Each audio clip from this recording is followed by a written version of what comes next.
When I left my church, there was one man in particular. His name is Jim. He's about this big, like just big as a minute, white-haired elder who was he was a delight to be around. And Jim always said the same thing every time you saw him. Whether you had seen him, said, "Hi, Jim. Hey, yo, how you doing, Jim?" Whether he'd given you a hug or not, he would come up and say, "I don't think you've given me a hug today." You know, and you could say, "Jim, I just hugged you," but what he wanted was a hug. He was a single guy and he was just a love. So you'd give him a hug. When I left for my sabbatical, Jim was not doing so well in his body. And he wasn't in hospital. I don't know that he had a particular thing going on, but it was like he was it felt like in his end game, if you will, and still coming to church, still in community, but getting smaller and, you know, seemingly a bit diminished in his human body, and just as brilliant in light as he ever had been, just perky. And my girlfriend had given me a movie star telephone, a flip phone, because she wanted to call me every day and just check on where I was. And we came up with a routine, because it was snowing and sleeting, where she would call me and then ring off, and I would take my gloves off, put my poles down, because I was usually in the snow or sleet, and then she'd call me back, and I could talk with her. And I got a call that just kept ringing. And then it rang. It wasn't the time when she would normally call me, and it kept ringing again.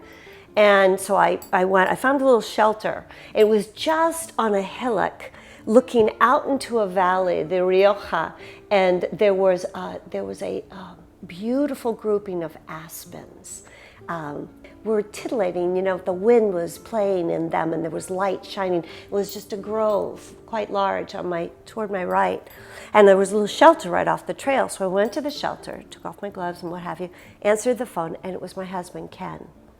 And he said, "Diane, Jim is in hospital and his children are here and I'm with him, but he's asking for you.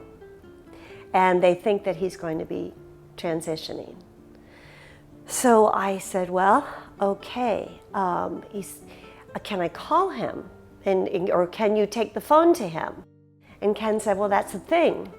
I'm downstairs, I'm outside the hospital, because when I go up there's no service. They seem to have blocked the waves. Well, I don't know what that is, but I can't call you from up there." And I said, "Ken, if I'm to talk with Jim, you'll be able to get through. Go up to his room, stop and pray at the lintel, the sill of the room,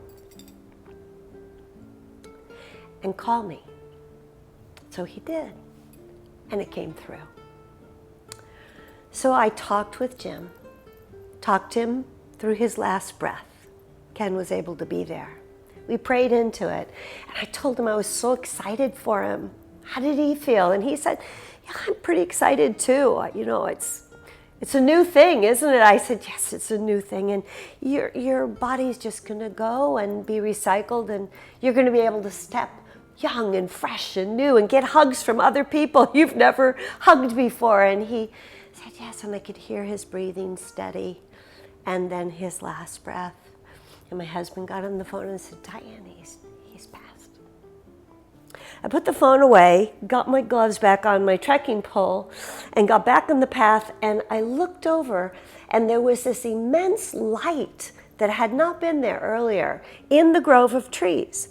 And it came out of the grove of trees, just kind of shot up. It was like, it was just Jim, you know, saying, I'm good to go, you know, shooting up. And at the same time, I saw him off in the distance on the trail, and I use you as the trail, so I'm heading straight west. No one on the Camino walks east. Santiago is that way. All peregrinos, which means pilgrims in Spanish, all peregrinos go to Santiago. There was a man walking toward me on the path.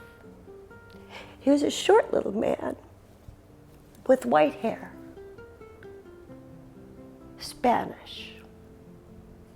And when he came to me, he said in Spanish, "You haven't given me a hug yet today."